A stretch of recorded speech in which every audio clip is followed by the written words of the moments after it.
मुद्दाम आवर्जून सांगते की मराठी साहित्याचा उगम कुठे झाला, अमुक साली शाळा निघाली आणि माणसं शिकायला लागली, हे आमचं आधुनिक पांडित्य झालं. ज्या दिवशी आईने पहिली ओवी आपल्या बाळाला म्हटली असेल त्या दिवशी मराठी भाषा जन्माला आली.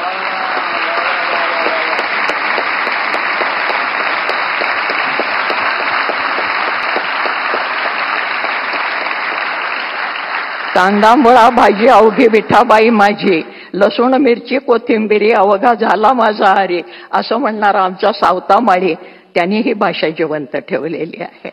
फार कशाला, जनाबाई मुक्ताबाई तर आपल्याला माहितीच आहेत की विठ्ठलाला आणि जनाबाई बरोबर दळायला लागला, कांडायला लागला, पाणी भरायला लागला.